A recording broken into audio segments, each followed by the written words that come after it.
Cristina, pelo que eu entendi, então, vocês estavam conversando e surgiu uma dúvida, foi isso?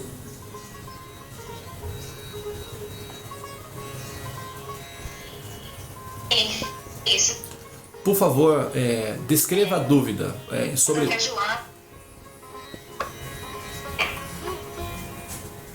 A Joana precisou sair, ela não está aqui. Ok. É sobre... Se alguém quiser completar aquela...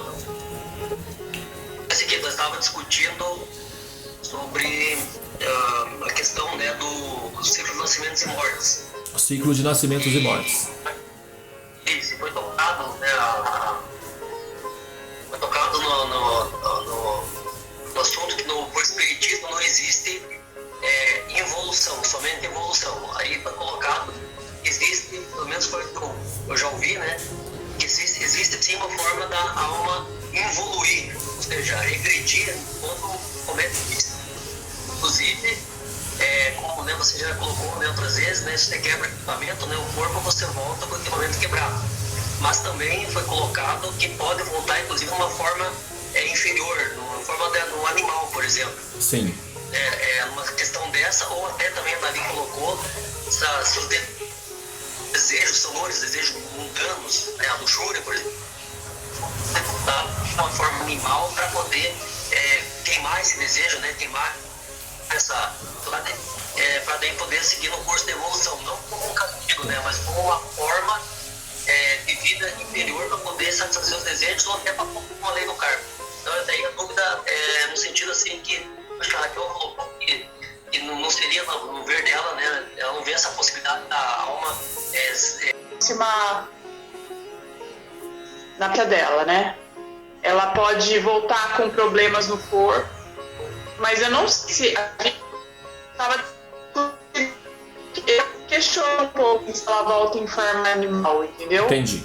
Porque eu sinto, tipo assim, tem pessoas que ela tá num desespero muito grande, assim, então, sim, ela cometeu um pecado contra a vida e tudo, mas também ela tava num sofrimento muito agudo, ela tava tipo, doente mesmo, entendeu? Entendi. Então, essa punição, eu acho que acho que vai muito de caso a caso, entendeu? Bom, deixa eu... Então a gente queria a sua explicação, Devananda, disso. Tá, eu entendi. Eu também sei que não existe evolução. Não existe involução.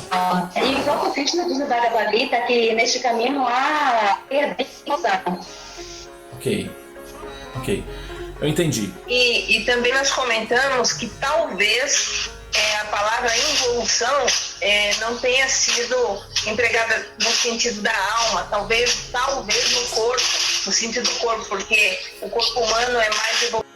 Bom, deixa eu então posicionar aqui a pergunta, a questão, porque como os microfones, né, tinha alguns microfones que estavam havendo interferência, então ficou bem fragmentado aqui, só para eu registrar aqui na gravação o conteúdo, né, de interesse, e na sequência eu dou então a explicação que vocês estão buscando, tá?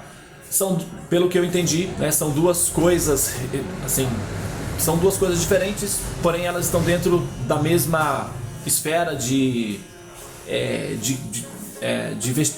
pesquisa, e aparentemente elas estão ligadas, mas elas são separadas. Uma é a possibilidade ou não do processo de involução.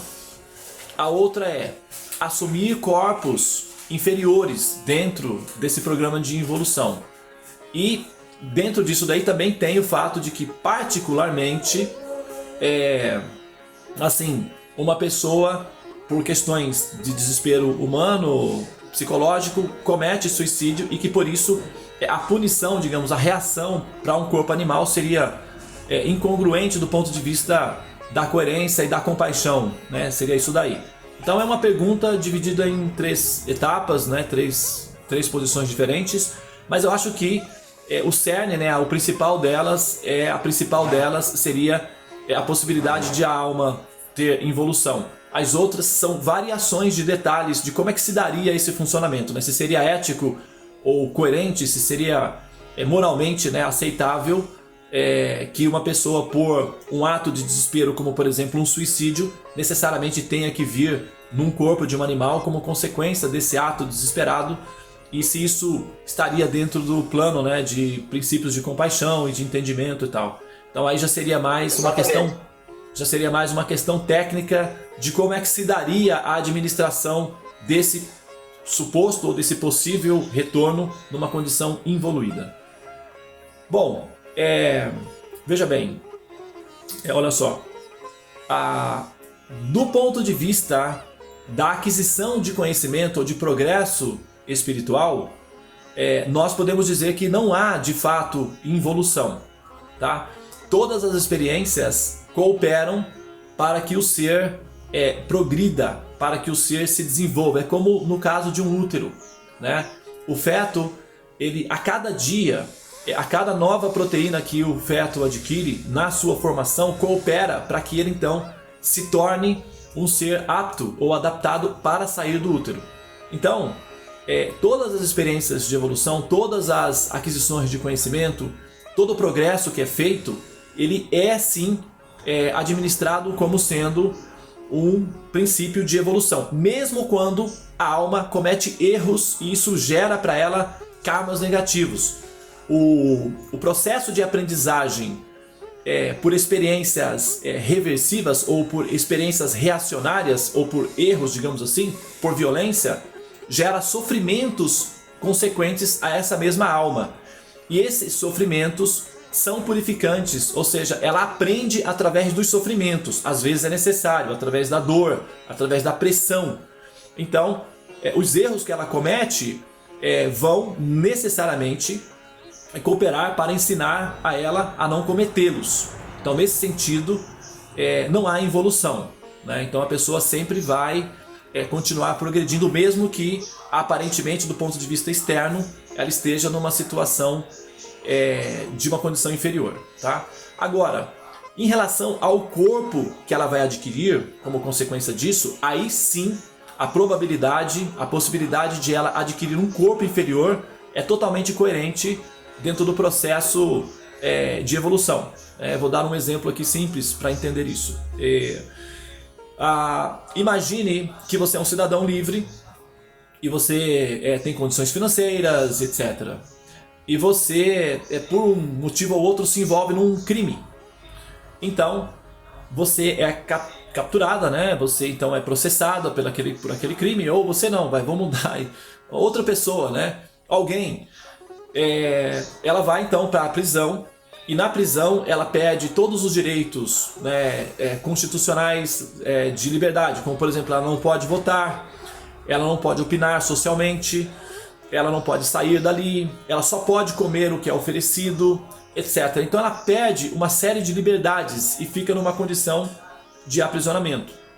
Bom, cumprido a pena dela, ela então retorna à sociedade e readquire os direitos civis, tá? Então, semelhantemente, a alma, ela está sempre em estado de evolução, de aprendizagem. Entretanto, ao se agir de maneira violenta, que excede os limites toleráveis das leis do karma, então, eventualmente, essa pessoa, ela pode sim ser posicionada num corpo inferior para que aquela tendência de excesso de violência possa ser consumido dentro de um corpo apropriado onde a violência é permitida. Então ela vai viver sob a forma de uma vida animal, um corpo animal. Às vezes essas pessoas, né, inclusive têm consciência disso daí, né? É muito comum você ver, por exemplo, animais, né, demonstrando um alto índice de compreensão humana, né? Até parecem que se comportam como seres humanos. E também tem outro fator que é o seguinte: havendo Deus, supomos que nós fôssemos a equipe que, enfim, auxilia ali no processo da criação divina, e nós estamos sob a orientação de Deus. Então, nós temos, vamos colocar um exemplo bem simples aqui, né? Nós temos dois cãezinhos. Vamos colocar aqui, vamos pegar aqui. Nós temos o cãozinho A e o cãozinho B, tá? Esses dois cãezinhos vão nascer na terra. Um deles vai parar na mão de um comedor de cachorros, tá? Ou de uma pessoa cruel. Ela vai ser torturada, maltratada e vai sofrer muito. Esse outro aqui vai nascer numa família amorosa, carinhosa, vai ter as comidinhas mais chiques, vai ter hotelzinho. Se não tiver nada disso, pelo menos vai ter bastante carinho e cuidados. Nós somos da equipe que administra todas as almas. E nós administramos o karma das pessoas, das almas, tanto dos animais quanto dos seres, enfim.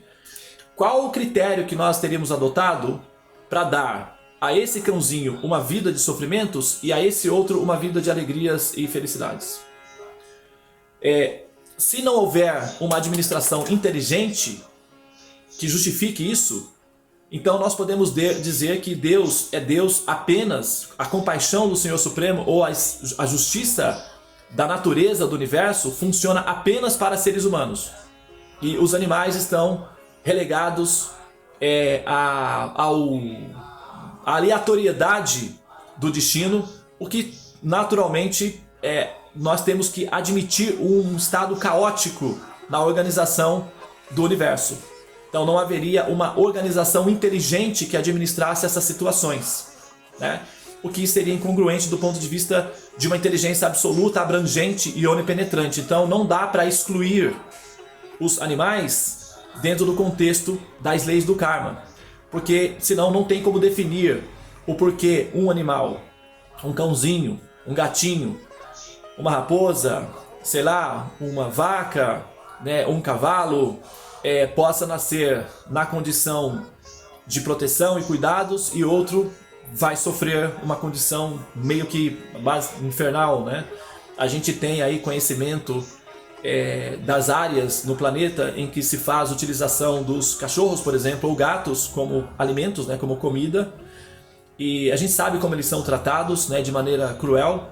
Nós temos notícias de como certas pessoas maltratam, né, terrivelmente os animais e fazem da vida deles um verdadeiro inferno, né? E também nós sabemos que tem muitos animais que são tratados muito melhores do que muitos seres humanos. Então existe essa diferença. Outra coisa, por exemplo, quando você vai a uma granja, né? Ou você vai a uma fazenda, você vê uma galinha voando, correndo na fazenda e sendo apenas uma galinha feliz, ela vai servir em algum momento de alimento, né, para os seres humanos, mas ela tem uma vida relativamente sem estresse, sem sofrimentos, né, vivendo ali, né, a vida dela como uma galinha. E numa granja, a vida de uma galinha é simplesmente uma descrição de um dos infernos de Dante, né? Se a gente for colocar, por exemplo, um matadouro, a vida de um porco numa cela quadrada, deitado numa condição infernal, e se nós fizéssemos a descrição de um inferno, a vida de um porco num lugar assim seria o equivalente de um inferno, e os seres humanos seriam o quê dentro desse contexto, né?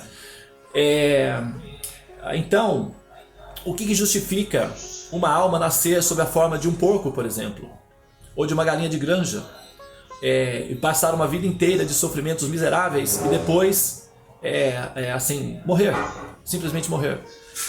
Das duas umas, ou não há alma, e aí se pode fazer qualquer coisa, e é essa filosofia que justifica a matança indiscriminada dos animais, ou a alma, né? A alma está em toda parte. Então, se houver alma, se a alma for real, e se houver evolução, e a alma passa pelos processos da evolução nos reinos animais, o que justificaria essas almas sofrerem essas condições, uma vez que os animais não possuem karma, ou eles não criam karmas?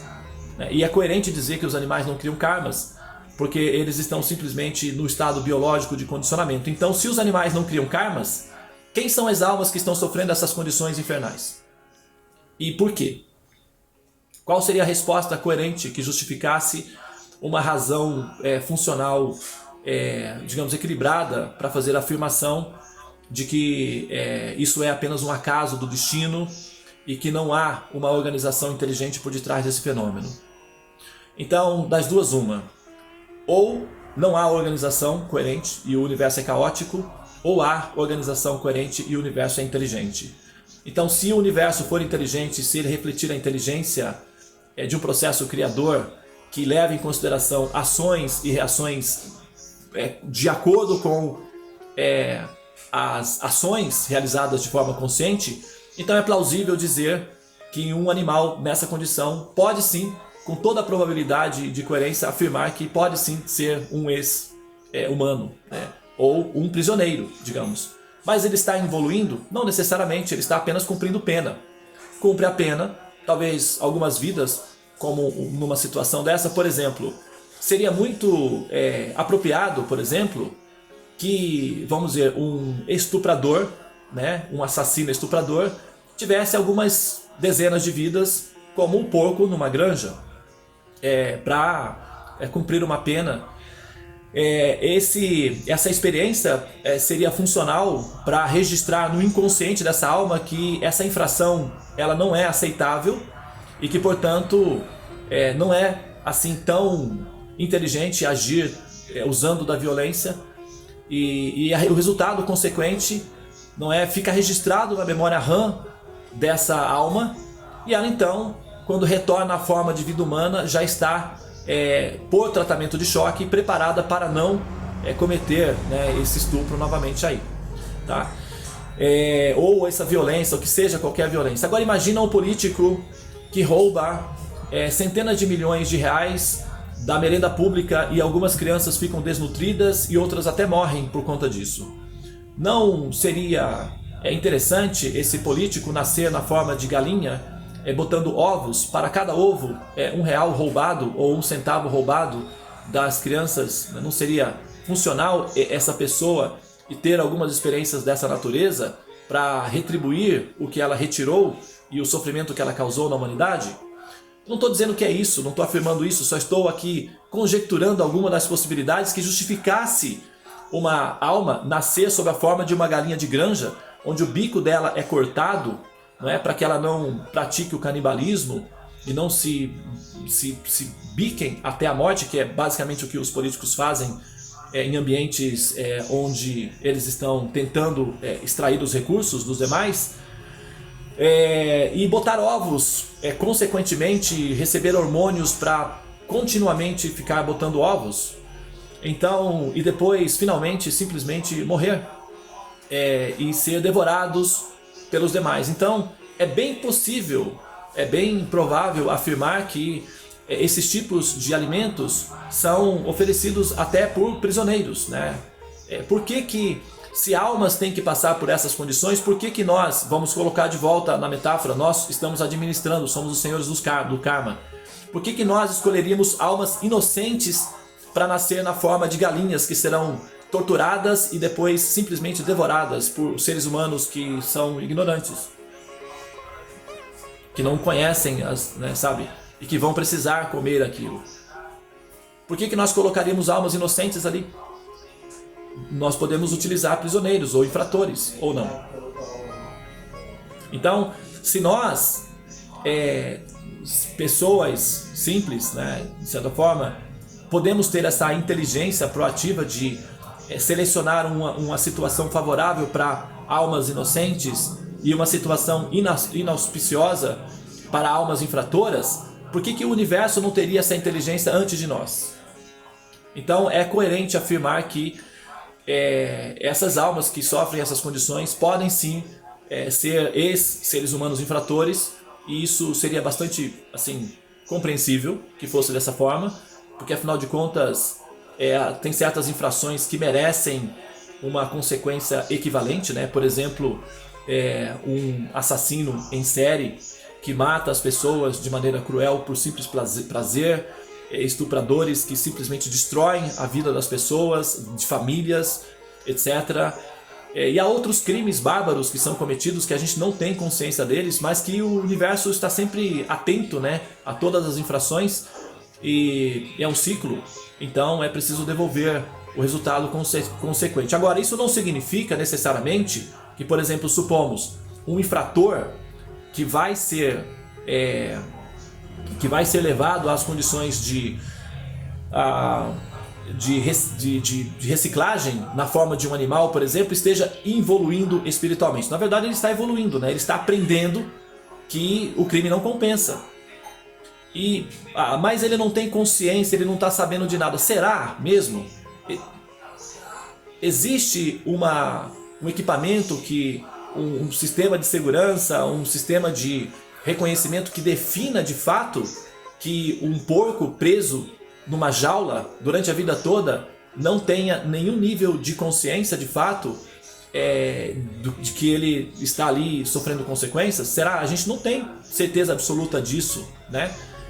A gente tem experiências de que animais às vezes demonstram um alto índice de estado de consciência, né? Lembrando das coisas, sabendo, né, interagir de maneira inteligente. Então não é assim tão simples afirmar que eles não estão aprendendo, né? E mesmo que eles não estivessem conscientes de que aquilo é uma consequência, o fato de ser uma experiência de choque fica registrado na memória RAM, e o nosso inconsciente faz operações que nós não dominamos por completo. Então, para o inconsciente relacionar esse sofrimento com infrações cometidas num determinado momento histórico da existência, ele consegue fazer essa operação sem que nós estejamos no controle. Então, se ele faz essa operação de conjunção, inclusive alivia, não é, o nosso estado de consciência, ele já faz a operação. O que se quer com a evolução é um resultado final de evolução. Então, não necessariamente que a pessoa tenha que estar 100% consciente do processo de aprendizagem, mas o processo de aprendizagem se dando, é esse que é o objetivo do processo da evolução. Então, relacionar o estado de miséria e de sofrimento com infrações cometidas num nível inconsciente e produzir um efeito de evolução seria uma parte do instrumento, né, da ferramenta do processo de autoconhecimento. Então, não seria de todo insatisfatório que fosse assim, né? Bom, então, ao menos do ponto de vista da observação lógica, não é assim necessário dizer que uma pessoa que está num corpo de animal está evoluindo do ponto de vista do crescimento, do desenvolvimento da consciência, mas é totalmente coerente que possa sim haver um retorno sob a forma de vida animal. Agora, se uma pessoa que comete suicídios necessariamente terá que aceitar a forma de um corpo animal, isso é uma questão que não é assim possível de fazer essa afirmação necessariamente, né, fazer essa afirmação, porque existe, né, como a Raquel está colocando aí, a questão do desespero, né, existencial naquele momento, e que talvez uma avaliação tão radical a ponto de levar a pessoa à forma de vida humana talvez fosse um exagero, digamos assim, né, de administração. Mas ao menos ela terá evidentemente que se responsabilizar por danificar a propriedade alheia, porque o corpo não nos pertence e assim, nós temos a concessão da utilização da posse do produto que é o corpo, mas nós não temos autoridade para danificar o equipamento porque ele não nos pertence. Então, alguém que destrói o equipamento deverá responder por isso. E aí, como será o processo de responsabilidade na hora por ter danificado o equipamento? Aí, a variação disso daí, a gente não dá para definir, mas sabemos que o equipamento vai ser devolvido na proporção do efeito destrutivo que foi gerado sobre ele. Acho que a Isabela comentou alguma coisa aqui. Bom dia, gostaria de dar uma contribuição. Sim, Isabela, por favor, fique à vontade. Bom dia, gente. Eu estava ouvindo aqui o que a Devanana estava falando e estava, inclusive, concordando, né? Embora no Espiritismo a gente não fale sobre essa possibilidade de se reencarnar em formas animais, né?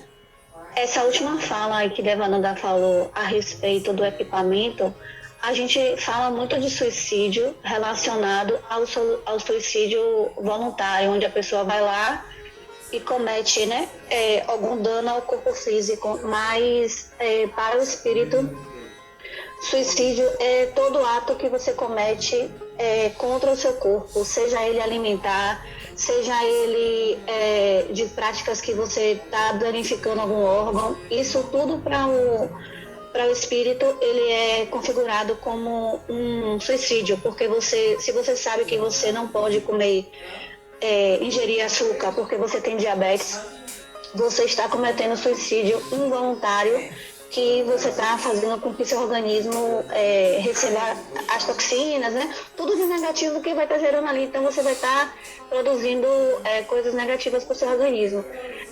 Uma coisa que a gente sempre estuda, e isso eu falo porque eu trabalho com suicida dentro do centro espírita. Hoje eu dou assistência a espíritos desencarnados de todas as ordens, e tem um dia específico que é para tratamento de suicida. A gente atende espíritos que se suicidaram, e os relatos são bem tristes assim, de você ouvir, do ponto de vista do que eles praticaram, da forma como eles ficam, e principalmente pelo que antecede, pelo sentimento, pelo que faz com que o gato seja cometer o suicídio. E dentro dessa perspectiva, a gente vem estudando, Devananda colocou pra gente, que nós somos alma, né? Nós somos almas, e que nós estamos nos condicionando a entender que nós estamos fortes, nós precisamos nos desprender dessas amarras materialistas que nos prendem, para que a gente não tenha esse aprisionamento, né? Então, assim, o que causa o aprisionamento do suicida? Ele tem ainda uma certa materialidade com esse corpo, com a vida que ele tem. Então, assim, as coisas, as desilusões, as coisas que acontecem, fazem com que nessa confusão mental eles acabam cometendo algum ato de descontrole que vai gerar isso. Então, Deus criou átomos, né? Nós somos átomos, e nós vamos do átomo ao arcanjo. Tem uma frase que que diz assim: a alma dorme na pedra, sonha no vegetal, dita-se no animal, acorda no homem. Então, assim, do ponto de vista de aprendizado, nós não evoluímos jamais. Tudo que a gente aprende, a gente não esquece. Seja nessa existência, eu aprendi a tocar piano nessa existência. Na próxima, eu posso não ter contato com o piano, mas eu tenho facilidade de ouvir uma música, ou vou trazer dons inatos. As pessoas às vezes ficam sem saber como é que pode, quanto alma, jamais é esquecido. Você não desaprende. Se você não tiver, não vai aflorar aquilo, mas o conhecimento está lá. Mas do ponto de vista de corpo físico, pode ser que ocorra essa involução, porque a gente acha que é evoluir, habitar no corpo de um animal, mas do ponto de vista de aprendizado, como o Devananda falou agora, a gente vai estar aprendendo, a gente vai estar enriquecendo a nossa aprendizagem, entendeu? Tem vários livros que falam, e assim, ele falou muito bem aí, uma regra. Você é mulher, uma mãe que matou seus filhos numa outra encarnação. Essa encarnação ela vai ter dificuldade de reencarnar ou de ter filhos? Mas não, talvez sim. Talvez tente de novo e consiga ter filhos com problemas. Então, assim, as possibilidades são muitas. Mas, assim, dentro do processo reencarnatório, esse espírito, ele vai dizer assim: poxa, eu danifiquei. A prisão que ele se coloca não é imposta por Deus. Ele sabe.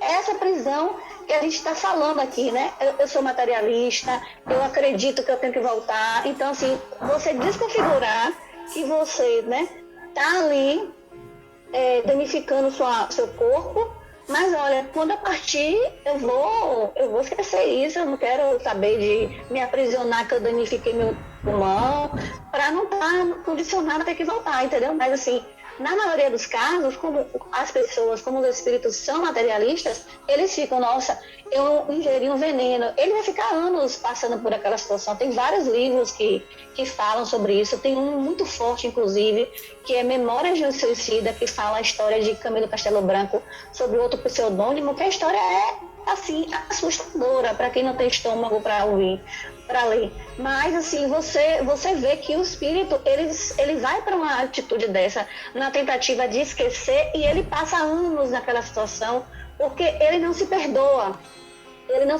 daquilo que ele fez.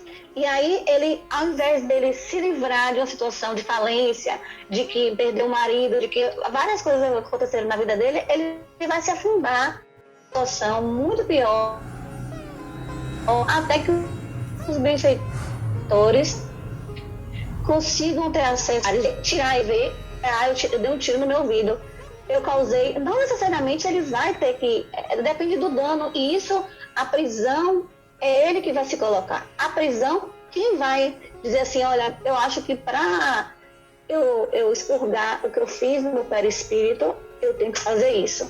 É uma prisão que ele analisa, e assim, nada é pesado. Então, assim, quando a gente visualiza,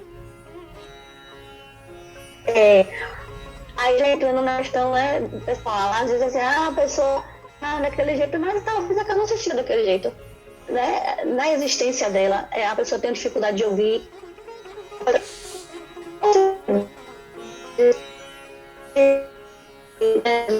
de cada um, é muito difícil de você estar dizendo, é um animal, como deve... Bastante, foi importante, né, a sua participação aí, a sua explicação, né, a sua contextualização. É isso mesmo, a gente pode, assim, claro, nós precisamos entender as coisas, então nós fazemos discriminação, fazemos algumas considerações, né, aproximada das possibilidades, né, do que está acontecendo, porém a nós nos cabe ter sim esse sentimento de compaixão, porque esse sentimento de compaixão por aqueles que estão sofrendo é a nossa própria cura. Em alguns casos, por exemplo, serviços voluntários são suficientes para regenerar o espírito, ou seja, para dar o conteúdo de evolução para o ser. Não necessariamente ela precisa, né? Dependendo do nível de infração, do grau de infração, não é necessário que ela seja necessariamente punida. É mais produtivo que ela faça serviços voluntários ou atividades altruístas. Isso, por si só, já devolve ao universo uma quantidade de cooperação que equilibra ou supera, não é, a dificuldade que ela produziu para a humanidade, né? Então, é muito mais inteligente, por exemplo, todo o programa de regeneração em clínicas, nas prisões, normalmente aqueles que fazem serviços voluntários, aqueles que se oferecem para retribuir para a sociedade de alguma forma, para compensar os erros que eles cometeram, normalmente essas pessoas, elas, assim, a situação delas é amenizada, a pena é diminuída não apenas por bom comportamento, mas por cooperação, elas conseguem trabalhar, enfim, elas conseguem várias facilidades devido ao estado de consciência delas em relação ao erro cometido. Então, o processo de evolução consiste primeiramente em levar a pessoa a tomar consciência do erro que ela comete. Esse é o objetivo principal de todo o processo regenerador, seja um sistema penitenciário, seja uma clínica de reabilitação, seja uma terapia de ar, seja os sistemas religiosos. Todos eles têm essa função de levar o ser até esse estado de compreensão do erro cometido. Depois, a partir daí, se começa um processo de retribuição, né, chamado de um reinventário moral, não é, de reavaliação e retribuição para poder compensar os erros cometidos. E nós, espíritos, aceitamos para nós situações em que nós vamos prestar serviços, né, à humanidade, ao mesmo tempo em que nós vamos também ter que tolerar certas condições de adversidades como consequência das nossas ações. Nas escrituras védicas tem um verso de uma escritura chamada Srimad Bhagavatam. E ali, nessa escritura, está descrito da seguinte maneira. O verso diz o seguinte: Tateno kampan sushamik shamano bhunjana evatma kripan vipakan. Eu esqueci todo o verso, mas no final ele diz Vidarato Namaste. A tradução é a seguinte: aquela pessoa que permanece prestando serviços devocionais amorosos ao Senhor Supremo, dedicando-se ao bem-estar da humanidade, enquanto tolera as consequências de suas ações do passado, como reações kármicas, mas que permanece continuamente prestando serviços devocionais amorosos e com atitude altruísta em relação à humanidade, essa pessoa conquista a liberação, pois essa se tornou o seu legítimo direito. Então, assim, nós toleramos os karmas que nós vivenciamos como consequência das nossas ações passadas e permanecemos servindo ao Senhor Supremo e oferecendo altruísmo para a humanidade. Isso é um antídoto que nos conduz à liberação do condicionamento dessa repetição de nascimentos sob a forma de vida humana, né? Então, é isso mesmo que nós temos que fazer. A nós entender as lógicas, ou pelo menos tentar compreender a lógica de como é que as coisas funcionam no seu toma lá da cá, digamos assim, das leis kármicas, faz parte da nossa compreensão do refinamento intelectual. Porém, o nosso sentimento, a nossa posição deve ser a de tolerância, de respeito mesmo, porque é uma situação em que as pessoas passam para evoluir e nós, em algum momento, também já tivemos ali, de alguma forma. Felizmente, nós já estamos num processo da evolução em que nós já temos condições de fazer o nosso reinventário moral e prestar serviços altruístas voluntários para o bem-estar da humanidade. Então é uma fase já final do tratamento, né? E nós temos que ficar assim satisfeitos com a nossa evolução, continuar progredindo, porque ainda não concluímos o processo. Afinal de contas, o nosso corpo ainda é humano, então nós estamos em reabilitação ainda, nós não estamos curados completamente, mas a nossa situação é bem favorável em relação àqueles que ainda estão em processo de formação das suas doenças, digamos assim, né?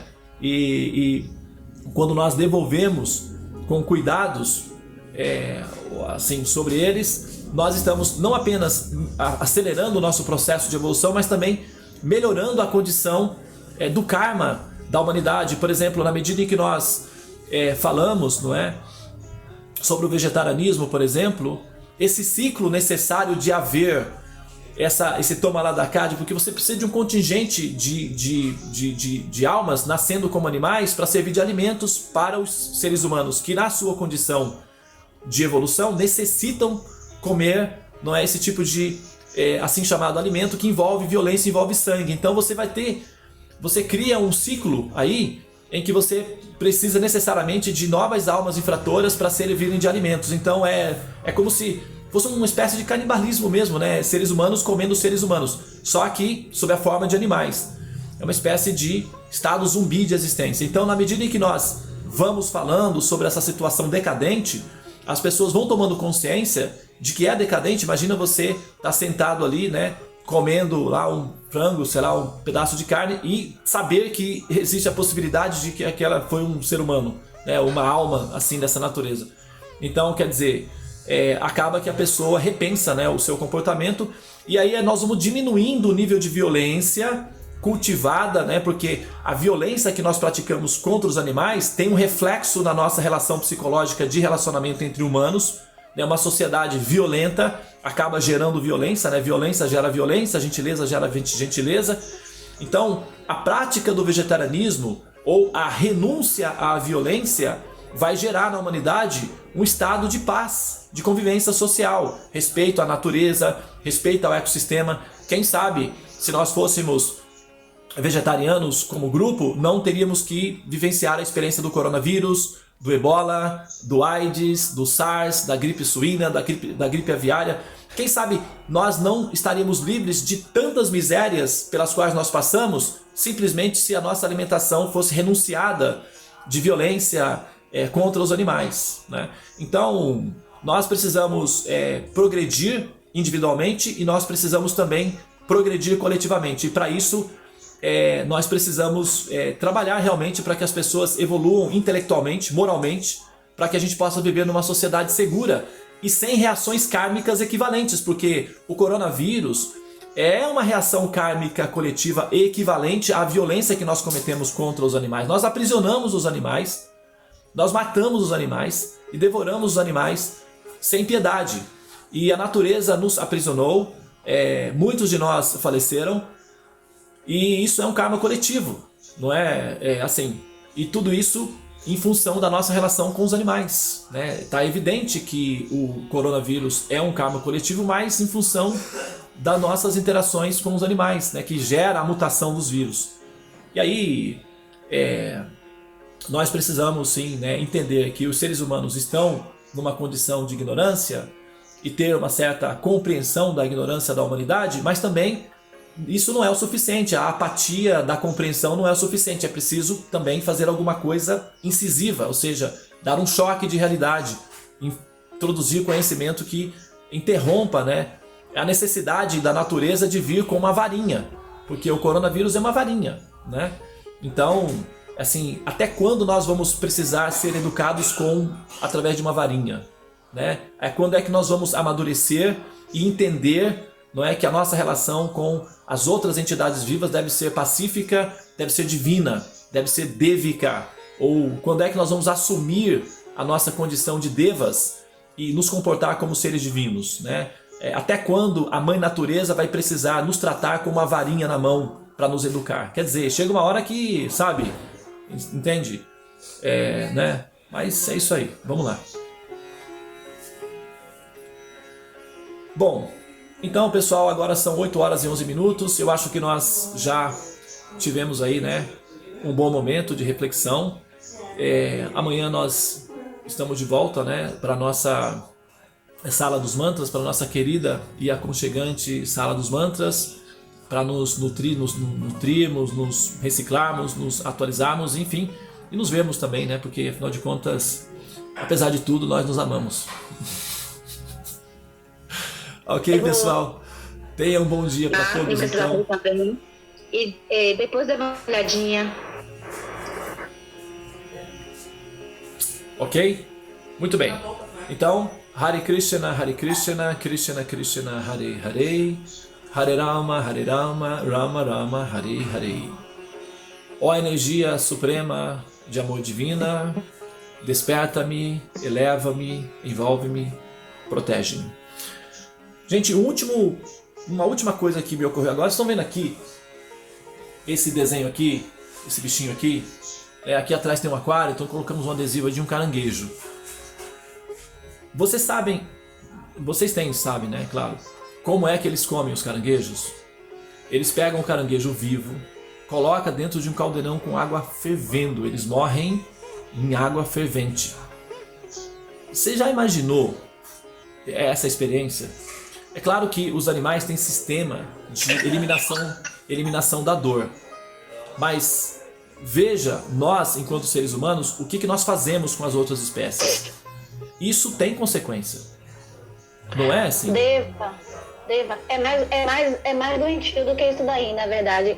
Eles botam o caranguejo na panelinha lá com água friazinha. Aí o caranguejo vai lá, a água vai esquentando e a água tá ficando gostosinha. Daqui a pouco o bicho tá perdido.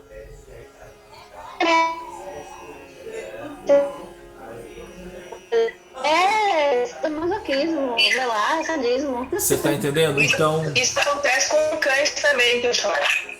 Com cães, não é? Sabe? A gente precisa, nós precisamos pensar sobre a alimentação, como nós nos alimentamos, o quanto de sofrimento nós causamos para ter o prazer de se alimentar. É necessário alimentar-se? Sim. Mas será que realmente nós precisamos produzir tanta dor, tanto sofrimento para nos alimentar? Será que a gente não consegue se alimentar de uma maneira mais pacífica, mais suave, mais amorosa, mais compassiva, mais maternal? Então vamos pensar nisso, né, pessoal? Hare Krishna, Namastê, e a gente volta então a se falar amanhã, tá?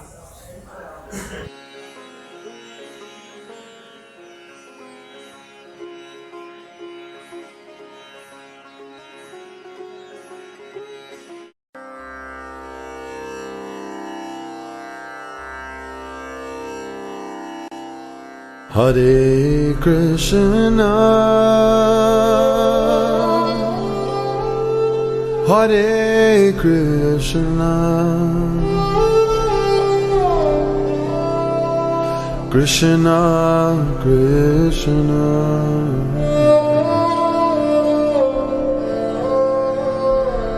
Hare Hare,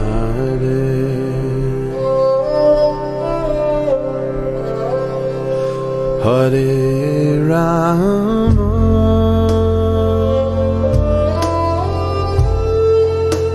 Hare Rama,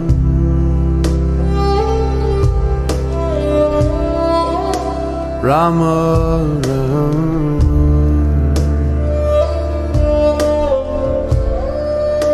Hare Hare.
Hare Rama,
great horseman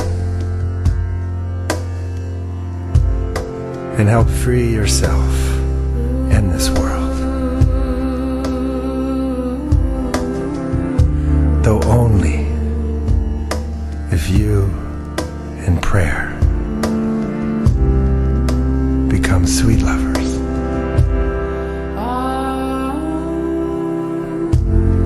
It is a naive man who does not think we are engaged in a fierce battle.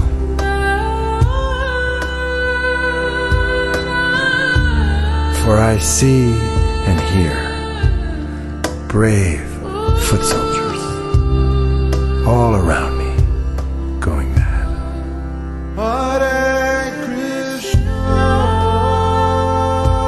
And falling on the ground in excruciating pain.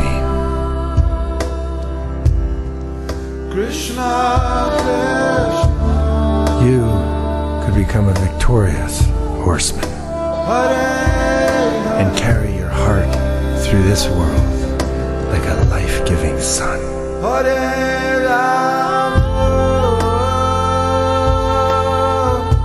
Though only if you and the Great Spirit become sweet lovers.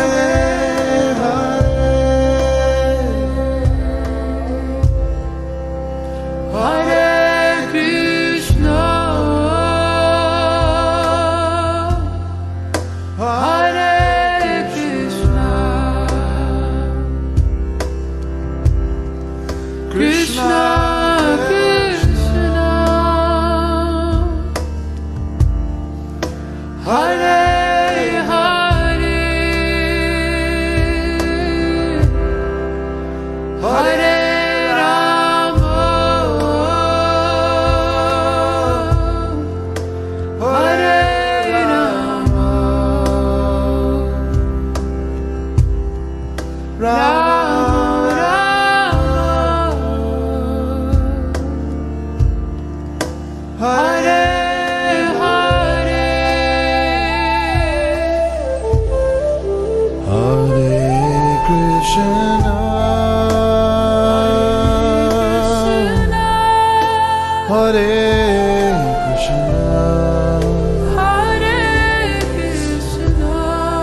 Krishna, Krishna,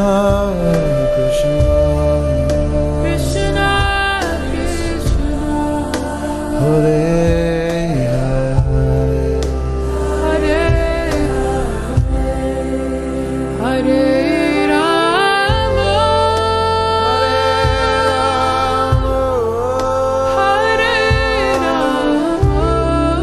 Hare Rama,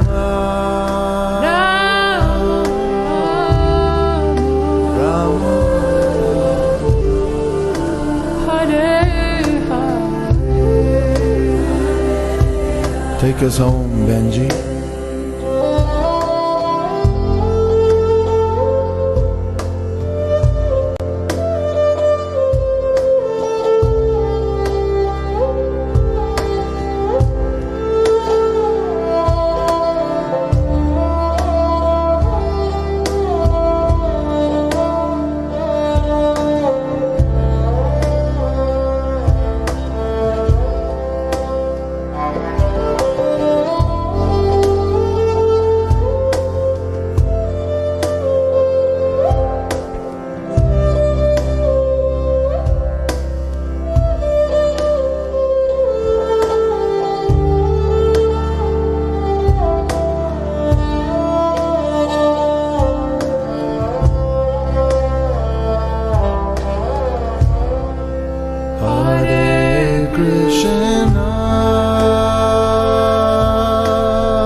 Krishna, Krishna,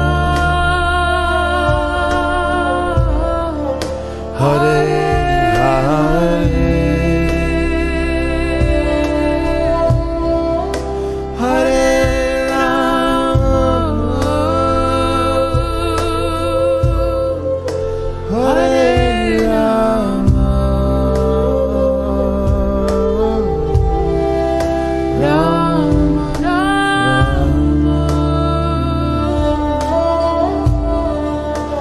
What